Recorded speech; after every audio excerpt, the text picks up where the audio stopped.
Black and brown people have no place in corporate America because we're not A little bit cowards. Asian, right? Let me explain. Cowards run corporate America. And the problem is that if you're black or brown, you were raised to speak your mind, don't lie to people, have strength and courage and perseverance. And all of these virtues are amazing for just being a good human being. But corporate America is mediocre. They're cowards. They don't want strength. They say they do. They say they want people to speak the truth. But if you do, you are now their enemy because you're exposing mediocrity. And the way that we were raised, like the culture, we would never betray people. We would never stab someone in the back. And all of them in corporate America will do that. And so we're looked at as a threat inside the system. And not enough people are talking about this. And the only way we can make change is by us being fed up, like enough is enough.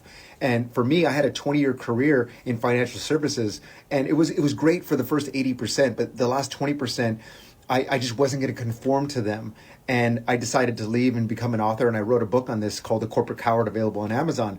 But I'm realizing I don't know if black and brown people are going to be able to have amazing careers because we're not going to sell out. Sure, maybe some of us will, right? But the ones who are like true, like holding down to their core of how they were raised, it's not going to work out for us in corporate America.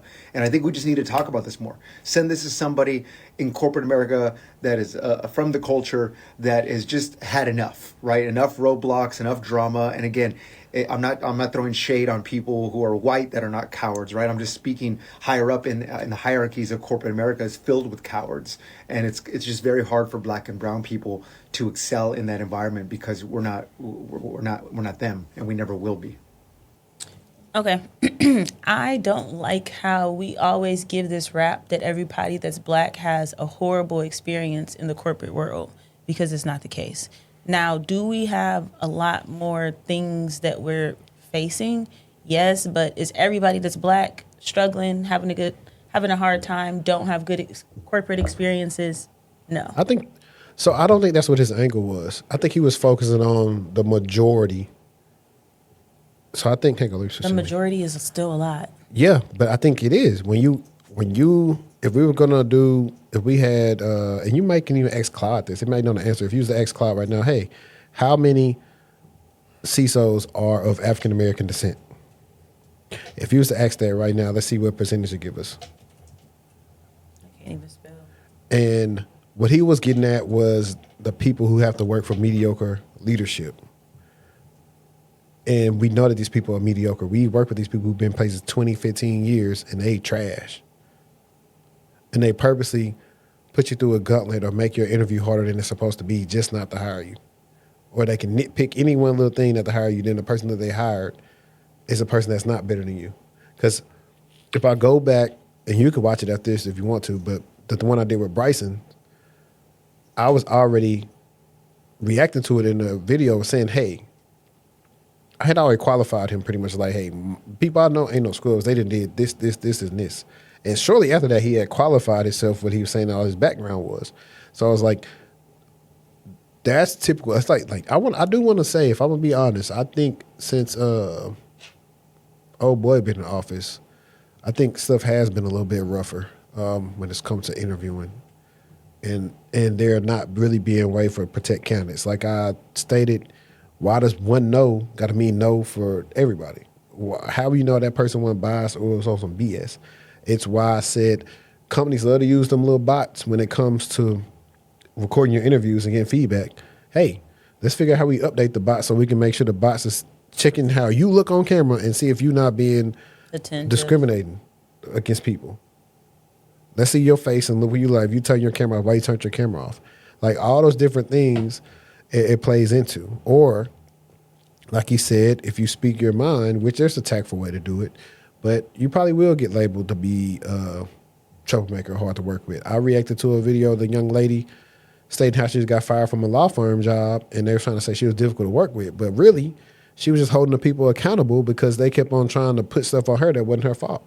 So every time somebody would ask her to do something, she would start screenshotting it.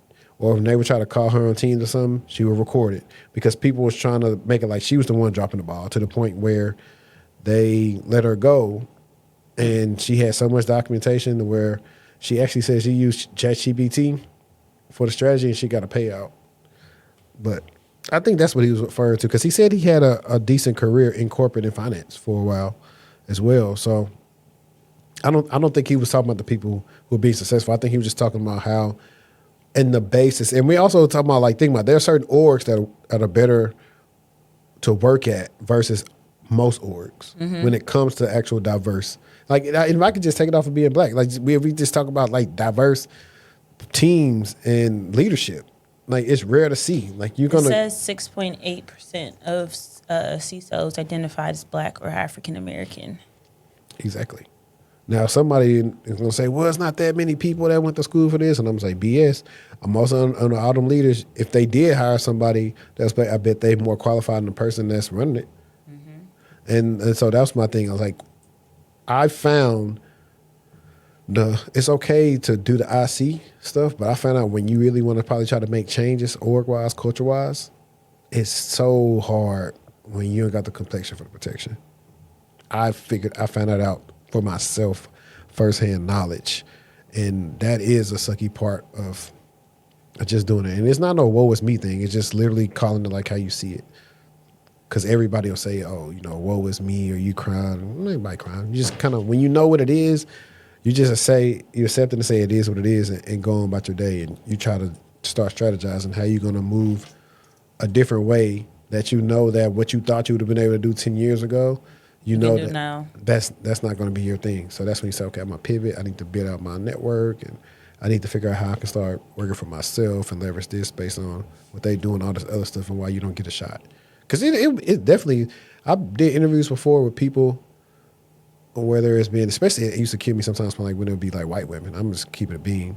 And I go look at their experience. I'm like, we've been in about the same amount of time. How did they get these opportunities and I didn't? Yeah, somebody can say that's hate. It's definitely hate because I'm wondering how were you able to do that? And I have to do this brick by brick shit. And that's the kind of stuff where you start getting mad. It's like, this ain't adding up, bro. What you put out to get in? I'm just playing. I've met some good managers, but I'm just saying for real. But no, man. I definitely. What he said the name of that book was? Corporate something. I don't remember. Whatever term he used. I should write me a book. You should. Well, I do. I got my ebook. I need to read. I'm updating it actually for 2026, just to make sure whatever I said in there still lines up from 2021.